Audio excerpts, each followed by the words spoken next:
câmerazinha está ali no quarto para olhar o menino, que deveria cair da cama. Então tá, gente, ó. Então o que a gente... Deixa eu entrar aqui pelo celular para olhar se tem alguém falando pelo chat também. Deixa eu ver. Essa é minha filha.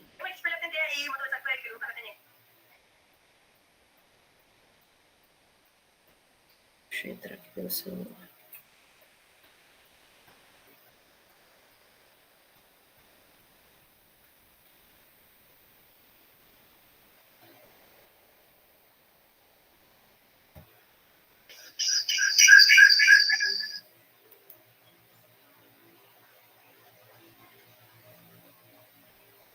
Fica com ruído? Não, né? Tá de boa. Tá. Aqui no chat. Tá. Então, o tema hoje é colite parasitária, né? Tendo em vista o escopo do CFCH4 e a abordagem que o Denis faz, eu creio que vocês já devem ter visto alguns dos parasitas que a gente vai mencionar hoje, né?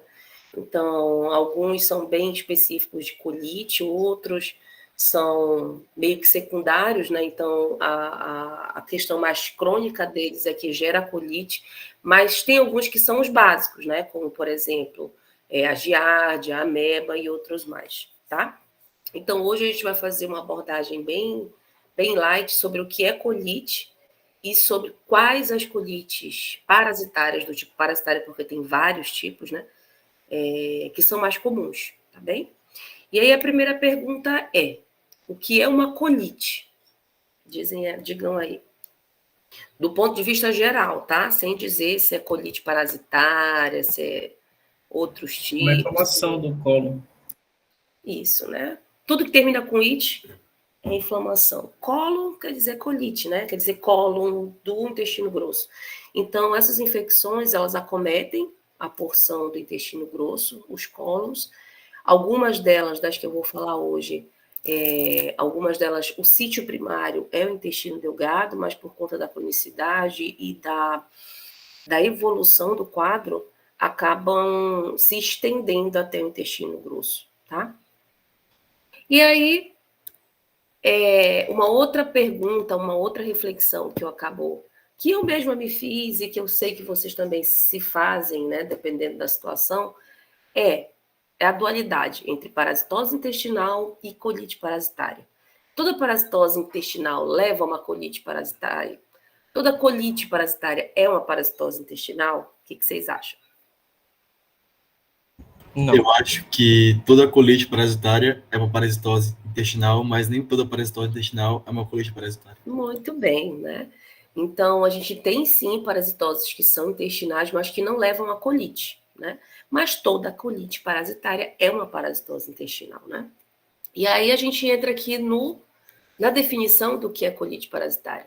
Deixa eu botar o meu pointerzinho aqui.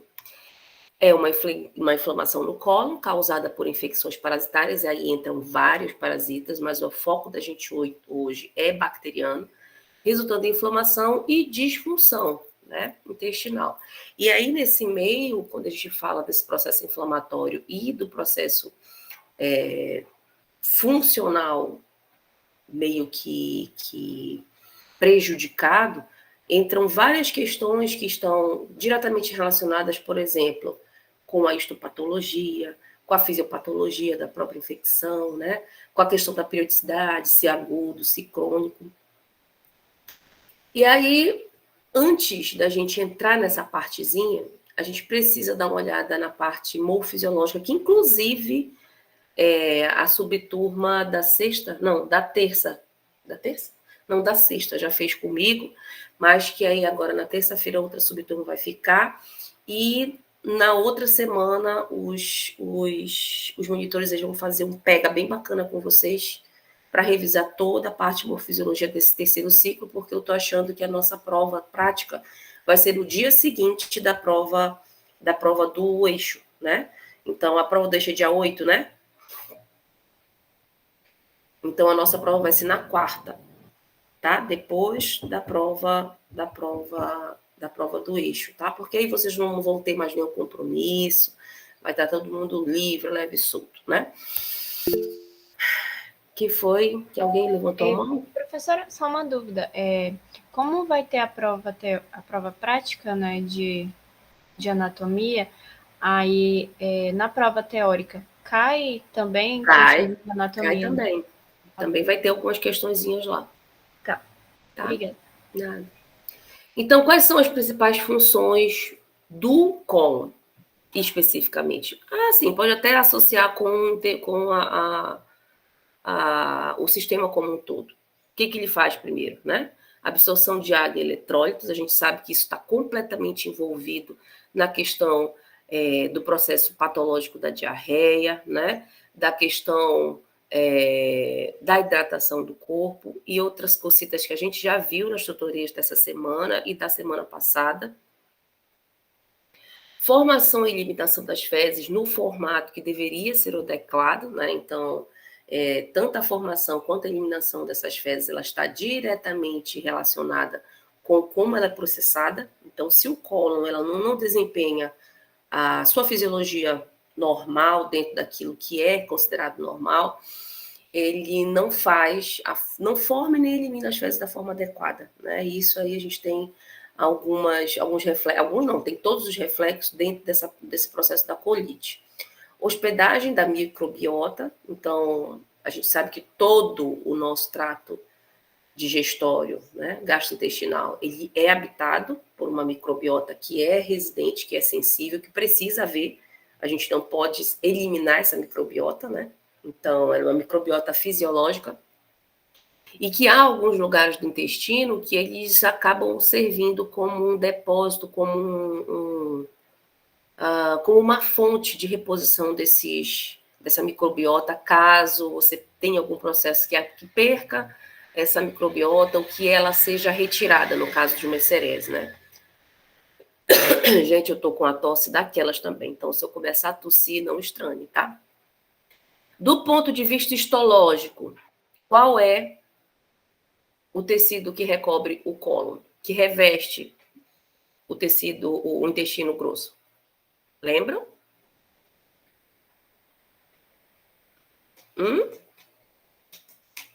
Ih, ninguém lembra. Ou tá todo mundo dormindo. É colunar estratificado, alguma coisa assim, né? Não. Quando a gente fala de órgãos que são absortivos, ele não pode ter um tecido pavimentoso, tá? No máximo colunar ou cúbico. Quando a gente precisa que aquele órgão ele desempenhe absorção, o pavimentoso, como ele é sobreposto e achatado, é como se ele fizesse uma barreira, uma resistência a essa absorção. Então, ele não pode ser pavimentoso, tá? Então, como ele é um epitélio absortivo, ele precisa ser simples. Então, o do intestino, tanto delgado quanto grosso, é um tecido epitelial cilíndrico simples, tá? Com células caliciformes e microvilosidade. Lembrando que a quantidade de células caliciformes que tem lá no intestino delgado é bem menor do que o que tem aqui no intestino grosso, pelas características que a gente até conversou lá no morfo, né? Então, por conta de ser uma parte do intestino, do cólon, né, que já está participando do processo de reunião, né, daquele bolo que já foi processado, que tem as suas características de atrito com a parede, então é necessário uma produção em maior escala de muco para facilitar essa compactação, né, que nesse momento a gente já está começando a fazer a compactação no início do intestino grosso e lá no final já finaliza, e também para permitir com que esse bolo fecal ele possa ser eliminado da melhor forma possível, né, sem muitos esforços ao final do processo, né? Aí, esse epitélio absortivo, a gente tem uma característica que não tem, por exemplo, lá no intestino delgado, que são as vilosidades intestinais. Não confundam vilosidades com microvilosidades, a gente já falou isso lá no morfo também, né? E então, isso daqui, embora seja uma prega do intestino, não é uma vilosidade, tá? Então, esse aqui, o epitélio, ele é reto, ó, ele não tem vilosidades, e no maior aumento, a gente visualiza aqui, ó, a abundância de células caliciformes, uma única camada de células colunares, e aqui essa linha, né, mais tênue aqui na ponta. Só um instante, Lucas. Luciano. Professor, não está são as mostrando uma imagem? Tá. Também não estou vendo aqui. Eu acho que é a Pessoal, tua tá vendo a internet. imagem? Tenta sair e entrar, porque tanto no celular quanto aqui no computador tá aparecendo. Vou sair de novo. Entra aí de novo.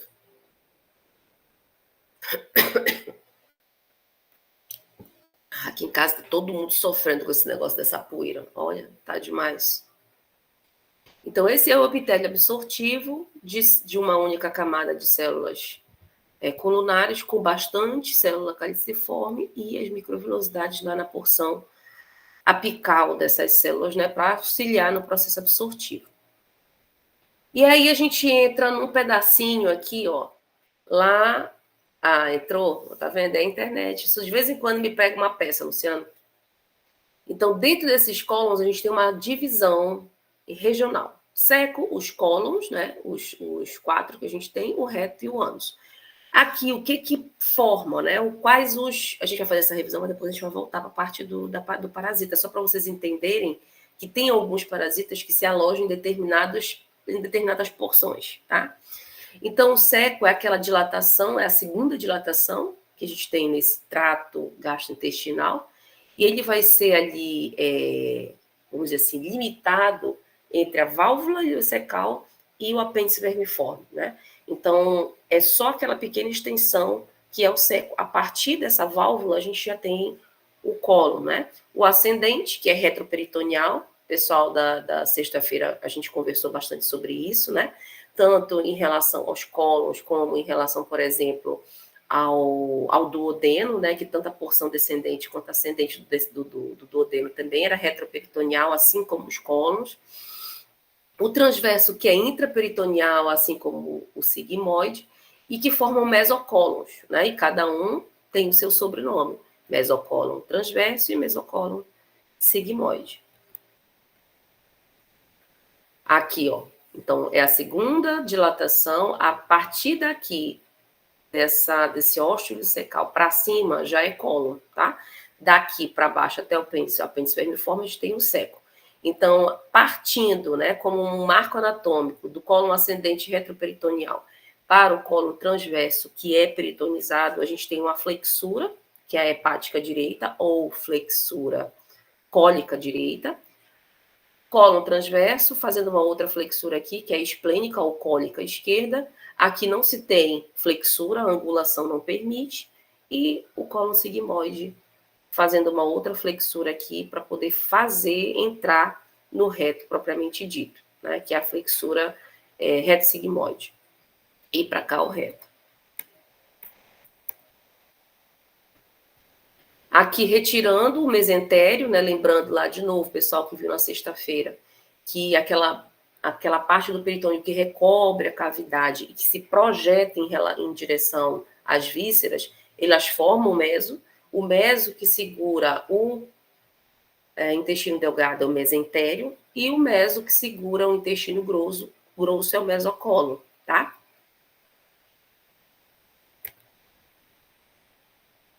E aí, quando a gente volta para a parte da colite parasitária, a gente precisa ver um pouquinho da epidemiologia e alguns dos principais agentes envolvidos. Como eu falei para vocês, a gente tem assim um repertório, vamos dizer, né, de parasitos que são típicos de regiões tropicais e subtropicais, fazendo com que essas infecções elas aconteçam, né? E logicamente que tem algumas questões que acabam fazendo com que essas infecções elas sejam um pouco mais corriqueiras do que o normal, como, por exemplo, condições sanitárias inadequadas, tá? Então, a primeira delas que encabeça, né, as colites parasitárias é a entamoeba histolítica, que vai levar à amebíase, o Schistosoma mansoni, a giardia, que ela é típica do intestino delgado, porém, contudo, se ela evoluir para uma forma mais crônica, mais grave, ela acaba tendo reflexo no intestino grosso, e outros parasitas como o tricúris, né, tricúria, e as estrongiloides intercolares. Todos eles são parasitas típicos do sistema digestório na parte intestinal, e eles vão provocar, cada um deles, uma série de sintomas que são típicos de uma forma geral deles, mas também tem uns que são mais específicos. Falando da ameba, a gente tem dentro do ciclo de vida deles, eu creio que o Dani já tenha passado isso com vocês, a forma de cisto e a forma de trofozoito. Esses tipos, esse formato, né, do ser, durante esse ciclo de vida, ele vai ter algumas características dependendo do onde eles estão. Então, por exemplo, se eu sei que aquela porção onde aquele agente ele está provoca um processo mais agressivo a ele, com toda certeza ele não vai estar ali no formato trofozoítico. Com certeza ele vai estar num formato encistado, porque o encistado é mais, vamos dizer assim, resistente do que o trofozoítico, né? Então, só por aí a gente acaba tendo essa ideia, não só para a ameba, mas para todos os outros tipos de bactéria, né, que a gente tem, de parasitas que a gente tem, que tem esse tipo de comportamento dentro do ciclo de vida, é um formato de proteção, e outro, quando ele se transforma no formato trofozoítico, é mais para a reprodução num local menos agressivo, vamos dizer assim, né? Falando da fisiopatologia, há uma invasão muito rápida da mucosa intestinal, né, que leva a outras características que a gente vai ver depois, como, por exemplo, fezes com sangue, fezes com muco, né? Ulceração em forma de frasco, isso aqui é uma questão muito, muito característica da ameba, quando se faz, por exemplo, uma histopatologia. Geralmente, quando a gente se detecta ameba no parasitológico das fezes, não precisa fazer, né? Mas dependendo da situação ou da gravidade, geralmente se faz. Mas se faz mais para animais do que realmente para pessoas, né? E aí, essa característica da ulceração em forma de frasco, ela é muito, muito específica da ameba, tá? Então, é realmente como se fosse um frasco de perfume, daqueles que é gordinho assim, com a capa. Vocês vão ver, eu tenho até a imagem aqui. E a formação de abscessos. Os abscessos são formados como se fosse na tampa desse frasco, né? Então, aqui, ó, é o epitélio, tá? Isso tudo seria a ulceração em forma de vidro de colônia, tá? Então, você vê que tem um processo inflamatório bastante importante, com migração de células linfocitárias, essa parte mais escura, com formação de tecido granulomatoso aqui ao redor, né? Então, tentando dar uma individualização para esse processo inflamatório, mas não tem jeito, e aí acabou sendo erupido para a parte epitelial, se abrindo para a porção exterior, formando a ulceração, formando o abscesso aqui na parte de cima, tá? Então, isso aqui é característico de ameba. Esse aqui é um esquema que eu gosto muito das minhas aulas de parasitologia, que traz muito bem o micro, né, um pequeno resuminho do que acontece, mas também ele traz o passo a passo de uma forma bem simples, né? Então, começando aqui em 1, a ingesta é sempre do cisto. Por quê? Porque o cisto está ali no ambiente que para ele é um ambiente, vamos dizer assim, mais agressivo, então o formato encistado, né, é sempre mais resistente. Então, quando a gente não lava direito, principalmente verduras, as mãos tomando água contaminada, esse cisto, ele entra. Logicamente que a partir daí ele precisa sair desse casulo, né, desse cisto, senão o ciclo de vida não inicia, então ele começa a se excitar, né, quer dizer que ele começa a sair do cisto, lá pelo intestino delgado, mas isso também pode seguir pelo intestino grosso, tá? Depois, lá no intestino grosso, o que ele vai fazer? Ele vai fazer cissiparidade, tá? Cissiparidade, que vocês lembram lá, né, do ensino médio, que é aquela bipartição, que é a divisão binária, né, que é aquele indivíduo se parte e se divide em outro semelhante, igualzinho, tá? E aí, o que pode acontecer a partir daqui? Pode seguir direto, né, para novamente formar cistos e sair, né, pelas fezes, ou esse indivíduo, esse trofozoito, ele pode invadir a mucosa, tá? E aí ele vai formar uma outra doença que a gente chama de amebíase intestinal invasiva, que já é uma infecção, uma invasão da parede do intestino. E aí vai levar a uma outra sintomatologia, a um outro tratamento, a um outro procedimento, tá? E se ele não invadir o epitélio, né? Ele vai novamente sofrer o encistamento desses trofozoítos para que seja eliminado nas fezes, tá? Novamente, se, por exemplo, isso vai acontecer em outros agentes, com outros agentes também. Se essa pessoa tiver diarreia, fatidicamente também vai haver a liberação de trofozoítos ainda não encistados, tá? Então, tanto a forma trofozoítica vai ser liberada no meio, quanto a forma encistada também.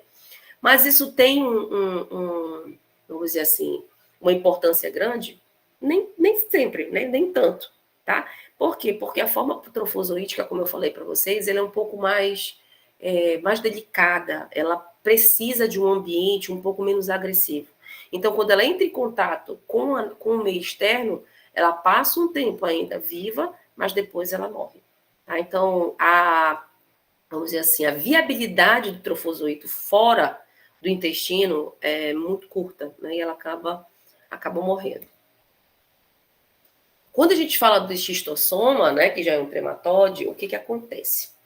É uma infecção que parece, quando a gente vê a primeira vez, parece que não pode acontecer, parece que ela não é possível que aconteça daquela forma, né? A gente acaba meio que pensando várias vezes, mas como é que ele chegou no fígado? Como é que ele chegou no pulmão?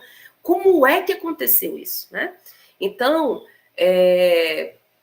a gente tem aqui uma situação que é um pouquinho diferente lá da ameba, que, por exemplo, aqui nós temos um outro agente, que é o caramujo, né, que vai ser um hospedeiro intermediário, onde parte do ciclo desse agente vai acontecer antes de entrar no corpinho da gente e fazer o processo dentro do corpo da gente, né? Então, como fisiopatologia, isso aqui vai levar à deposição de ovos lá na parede do cólon, uma reação granulomatosa intensa, depois eu vou mostrar para vocês aqui, que inclusive isso é um achado histopatológico para detecção, né, para o diagnóstico dessa patologia. E fibrose, né? A fibrose dentro do processo histopatológico é uma tentativa, novamente, de incistar com um tecido para que proteja aquela área, né? Para que ele não saia dali, para que dê tempo do corpo ele se defender ou fazer alguma coisa para tal, né? Então, essa imagem aqui eu tirei lá da Unicamp, né, que para mim é o melhor site, é o melhor instituto de patologia que a gente tem, né? Então, aqui é um ovo de xistossoma, né, com várias células aderidas a ele, formando aqui o que a gente chama de halo, tá? Um halo fibroso, que é aqui, ó, dá para vocês verem que são células pavimentosas aqui, ó. Dá para ver? Formando esse círculo. Isso aqui é o halo fibroso, tentando incistar. E um halo linfocitário. Tá vendo aqui que as células, elas são mais redondinhas? Tá? Então, são dois processos que acabam fazendo com que esse ovo ele seja restringido a uma área. Mano, é a calopsita. Eu tô falando, acho que ela tá achando que eu tô falando com ela. Enfim. Então, essa granulomação aqui, né, esse processo granulomatoso, ele é envolto, tá? Pelo halo fibroso e pelo halo linfocitário. Por quê? Porque senão esse processo de granulomação, de granulomatose, ele ia se espalhar pelo parênquima, tá? Então, vocês veem que ele fica aqui, ó, restrito, alojado, isolado naquela porção do parênquima, tá? E aqui o ciclo, né? Então, a gente sabe que ele tem dois ciclos, um dentro do caramujo, né? E um dentro do ser humano, tá? Então, começando aqui, essas cercárias, que é o formato nadante, móvel.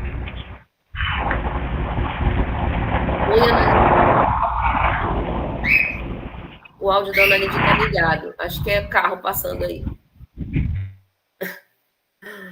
E aí ele vai perfurar essa pele até penetrar, né, na circulação.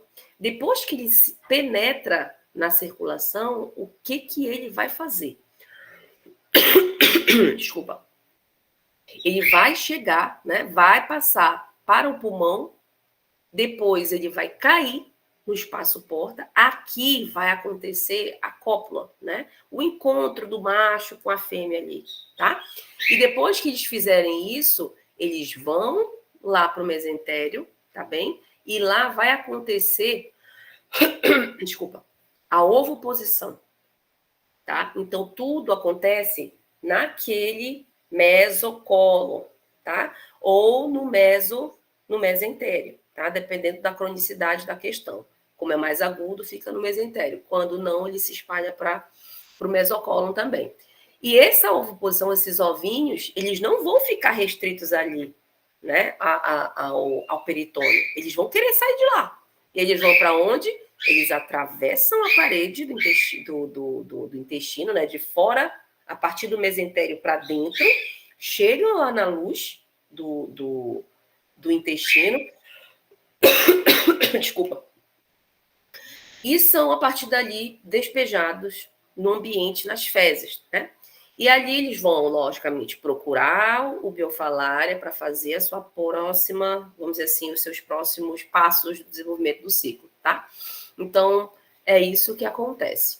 Lógico que durante todo esse processo, a colite acontece, tá? Então, durante o processo de perfuração, tá? Durante o processo da própria deposição de ovos, né? Porque eles são grudados não por muco, mas por espinhos, tá? A giardia, que, como eu falei, ela é mais ele acomete mais o intestino delgado do que o intestino grosso, porém, em situações, né, mais graves, ela segue para o intestino grosso. Aqui também é aquela mesma questão que a gente viu lá na ameba, trofozoítos e cistos, tá? Se dividindo por fissão binária, por cisparidade, tá bom? Aqui eu não consegui uma imagem daquela lá, porque aquelas são as que eu costumo usar, né? Eu não sei por que não tem lá no site, que é um site de gerontologia e outras coisas lá, que eu gosto muito de usar as coisas de lá. Então, aqui ele mostra, né, a infecção de novo, né, que a gente engole, a gente ingere o ovo, que é tetranucleado, assim como lá na amebíase, tá? Lá no intestino é onde ele vai fazer a cisciparidade, tá? Onde depois, logicamente, de se desencestar, gerando o trofozoíte, e esse trofozoíte ele vai se dividir, e depois aqui no cólon já, né, ou no intestino delgado, dependendo da cronicidade, ele vai ou novamente se encistar para ser jogado para o meio, ou ele vai permanecer lá nesse formato de trofozoíte. E novamente, se houver uma diarreia, um processo diarreico, ele vai ser eliminado, mas também não vai causar nada mais, vamos dizer assim, gritante no meio externo, por conta da viabilidade dele no meio externo, que não é longa, né, que é muito, muito perene. O tricúris e o estrongiloides, o tricúris é um conhecido, né, que é aquele que faz aquela coceira lá no ânus, né, que a gente chama de, como é que chama lá no interior, Luciano? Tuxina. Isso aí, né, a tuxina. Então, ele é característico, todos eles são característicos de zonas quentes, né, subtropicais, tropicais, que tem esse balanço aqui, ó, de quente e úmido. Aqui, até que é menos úmido, né, e é por isso que a gente sofre tanto com a poeira, com essa parte mais seca, né. Então, todos eles são bem típicos dessas regiões. As larvas, elas vão amadurecer no intestino delgado e só depois elas vão lá para o colo, tá? E aí, do ponto de vista histopatológico, a gente consegue ver edema, há uma caracterização como é que eu posso dizer? Da textura, né, do órgão, ela fica um pouco mais mole, mais friável, né? Ela perde a consistência e facilidade a sangramentos, né? E acaba levando a um tipo de colite, que é a colite hemorrágica, e dependendo da situação, da gravidade, até prolapso retal, tá? Inclusive, eu já vi alguns relatos de amigos meus, né, que são médicos, falando que esse prolapso, inclusive, pode vir com as larvas lá, né? Que é muito comum isso acontecer, e quando há essa extrusão, as larvas estarem lá, né? Ui, quase que eu derrubo água em cima do meu computador. E os trongiloides, ele leva essa enterocolite, né? Essa infecção, mas também, como em todas as outras patologias, pacientes que são imunossuprimidos sofrem bem mais. A gente sabe que ao longo de todo o trato gastrointestinal, a gente tem não somente a questão de um sistema nervoso mais específico dele, mas também um sistema imune muito específico do sistema digestório, né? Ao longo de todo o trato, principalmente nos cólons e no intestino delgado, né? Aí a gente vai ter muito tecido linfóide, né? Para dar esse suporte, como, por exemplo, nas placas de Payer, né? Nas placas linfóides que há na submucosa do trato intestinal grosso, tá? Sem contar, por exemplo, um lugar que a gente não dá muita importância, que é lá no seco, que é o apêndice vermiforme, que ali também, se um dia vocês tiverem a oportunidade de olhar uma lâmina histológica de lá, a parede é basicamente tecido linfóide. É basicamente tecido de cunho imune. Tem bastante lá.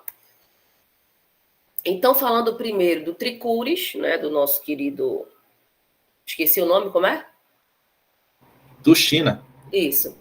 Novamente, ingestão de ovos, né? Então, se vocês virem, a maioria de todos esses processos eles poderiam ser evitados se houvesse uma lavagem adequada, o uso de água potável, realmente, né? Sem nenhum tipo de agente, e uma limpeza muito boa das frutas, das verduras, né? Então, diminuiria bastante a situação. Os ovos vão eclodir lá no intestino delgado, né? E aí, nós temos dois tipos de larva. Uma que ela é penetrante e uma outra que não é. Essa que é penetrante, ela pode adentrar a parede do seco, né? E lá vai se mudar mais uma vez. Ou ela pode seguir na luz intestinal, tá? E lá no seco e no cólon, eles vão ter como é que eu posso dizer? É lá que eles vão começar a processar a questão da multiplicação, dos processos de ovopostura, que, na verdade, pode ser até de 3 a 5 mil ovos. Agora você imagina a quantidade. Isso uma fêmea, tá? Uma única fêmea fecundada de 3 a 5 mil ovos, tá? Essa eclosão, na maioria das vezes, dessa liberação desses ovos não embrionados, ele pode levar a alguns processos de dor, alguns processos relacionados com febre, né? Alguns processos relacionados com incômodos, tá? Então, o eclodir dos ovos também leva a alguns processos que não são fisiológicos, que levam a algumas sintomatologias também, né? E aí pode ser liberado com as fezes, e se liberar no ambiente, que em 3 semanas eles já estão aptos à forma larvária, e depois ele pode de novo se encistar e depois retornar ao ciclo, tá? E o último, que é desculpa, o estrongiloide, que vai ter esse ciclo no trato gastrointestinal humano, e ele vai ter, diferente dos outros, né, por exemplo, da Mebo, da Giardia, uma organização, evolução, né, de estágios dentro dela, assim como no anterior, de vários tipos larvários, até chegar àquele que é o infectante, aquele que é o penetrante, né? Então, quando você tem ela livre, a larva filarioide, né, no meio, e que ela, novamente, penetra de forma ativa aqui, né, na pele, ela vai fazer o que primeiro? Ela vai seguir na circulação, ela vai direto para o coração, isso que é uma coisa assim, que às vezes a gente pensa até que não pode acontecer, né? Do coração, ela segue a rota da pequena circulação, né, da circulação pulmonar, e vai lá para onde? Para o pulmão, tá? Depois que ela fica lá no pulmão, ela se adere por lá, né, cresce um pouquinho, aí o que ela faz? Ela retorna à árvore brônquica, sobe, né, pelos bronquíolos, brônquios, até chegar na traqueia, e aqui na faringe, ela tem duas rotas, né? Ou ela pode ser expelida numa tossida nasal, ela pode ser expelida, ou ela pode ser deglutida e seguir o trato, né? Formando outras mudas, completando o restante do ciclo dela, né? E sendo eliminado ali nas fezes, tá? Como é que pode, né? Assim, a gente vê assim, porque assim, ele podia muito bem não pegar, por exemplo, uma artéria, mas sim uma veia, e não ir parar diretamente no coração do lado esquerdo, do lado direito, né? Ou então, assim, tem várias possibilidades dessa larva não chegar onde ela deveria chegar, né? Que é o que acontece, por exemplo, aqui no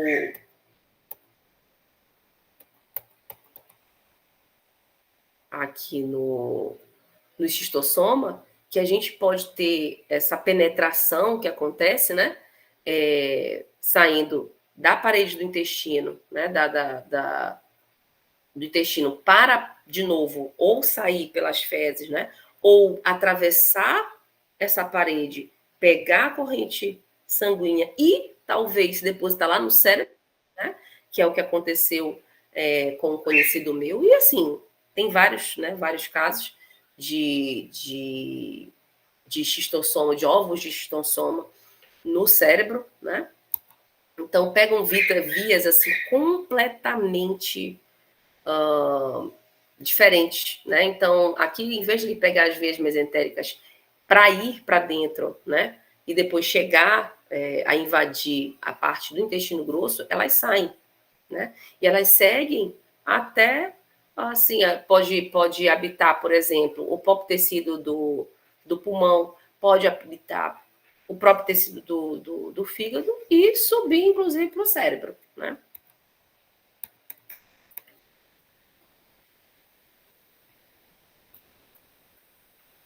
Ok? Acho que era isso. Deixa eu ver. Ah, não.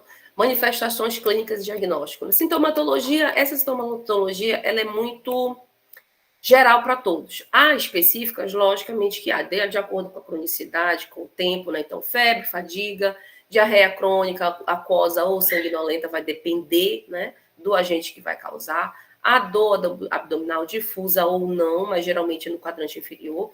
O tenejo e o puxo, que a gente até viu lá na tutoria, né, gente? E como resultado de tudo isso aqui, ó, emagrecimento e anemia, principalmente nos casos crônicos, mas também a gente consegue visualizar, por exemplo, uma perda já de peso no início, né? Por conta da desidratação. Exames de fezes, que é o mais comum, né, o mais barato, que é o parasitológico, para ver se tem cistos ou trofozoítos nas fezes. Os testes de antígeno parasitário também para detectar amebíase, né? Tem os kitzinhos. As sorologias, os exames de imagem, que a gente quase não usa. Por quê? Porque é mais caro, né? E o exame de fezes é muito resolutivo. A colonoscopia, que também é mais, não para ver a questão do fechar o diagnóstico, mas sim para ver a extensão, né, da ulceração, a extensão do que aquele parasita, do que aquela infecção ela produziu naquela parede. Então, essas de imagem é mais para ver o que o como está, né, o ambiente depois daquela infecção e não para detectar o parasita, né? E a biópsia, que em determinadas situações se faz, não em todas, né? Porque não tem por que fazer uma biópsia no caso de giardia, por exemplo, tá? Só se o processo for um processo mais grave, que leve a necrose ou alguma outra coisa, e ele precisa saber determinar qual é o tipo de necrose, para saber qual é o tipo de tratamento. Para amebise, geralmente metronidazol, tinidazol. Eu coloquei aqui o que está no guia de bolso do Ministério da Saúde, tá? Então, esse guia de bolso, eu até coloquei aqui como para enviar para vocês, porque lá tem a caracterização muito bem descrita de todas essas patologias, né, que levam à colite, e outras também do trato gastrointestinal que não precisam necessariamente levar à colite, né, como eu falei para vocês lá, que são outras infecções parasitárias, tá? Medidas de suporte que realmente, né, são eficazes: reposição de líquidos e eletrólitos, e suporte nutricional para caso crônico e perda de peso significativa, né? Esse quadro eu tirei de um outro guia, que é de uma... Ai, meu Deus. É de uma associação, não. Eu vou passar para vocês direitinho, que ele fala de outras possibilidades de tratamento antiparasitário, principalmente para giardia e para ameba.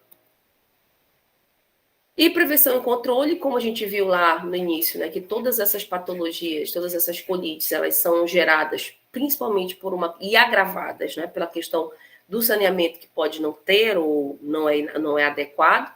Práticas de higiene pessoal, então lavagem de mãos e alimentos, não é de qualquer jeito, né? Então, às vezes meu filho vai lavar a mão, brincou por aqui, por fora, ele só bota a mão embaixo da água e tira. Eu digo, não é assim. E ele sabe lavar a mão direitinho, todos aqueles passos assim, ó, tudo ele sabe fazer, só que às vezes dá preguiça, ele não quer, né? Então, o alimento também, às vezes a dona de casa, às vezes está um pouquinho, né, mais atarefada, não consegue fazer todos os passos da correta higiene, tanto dos alimentos com casca que a gente ingere, quanto das verduras, né? Controle de vetores, educação em saúde, que, embora algumas pessoas elas achem que talvez não surta tantos efeitos, né, que às vezes a pessoa só está lá, né, mas surte sim, e a desparasitização periódica das comunidades de alto risco, né, então sempre manter um hábito, né, de tomar um antiparasitário, né, para poder fazer um controle ali. Beleza? Eu vou mandar para vocês essa apresentação e os dois guias, o da Associação de Gastroenterologia e o do Ministério da Saúde, tá? Que aí lá tem detalhadinho essa questão de tratamento, porque, assim, eu não sou a médica, né? Eu falo mais da parte do todo. Então, lá tem todo o procedimento relacionado com tratamento, né, com dosagem, e aí eu mando para vocês lá no... Até aqui, ó, são esses dois, da parasitoses intestinais e o guia do Ministério da Saúde. Esse aqui de diarreias, ele é muito bom, só que ele trata mais especificamente do processo da diarreia, mas ele também fala um pouco sobre como as colites e as infecções parasitárias, elas desencadeiam as diarreias. Esse aqui é muito bom também, se vocês quiserem eu posso mandar.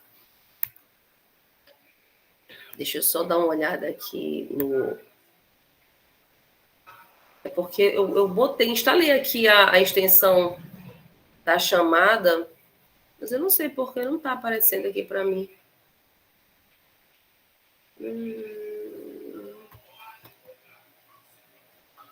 Não sei. Enfim. Então tá, deixa eu só tirar um print aqui das pessoas que estão aqui. Para eu poder guardar, né? Para fazer a nossa chamadinha. Deixa eu ver aqui.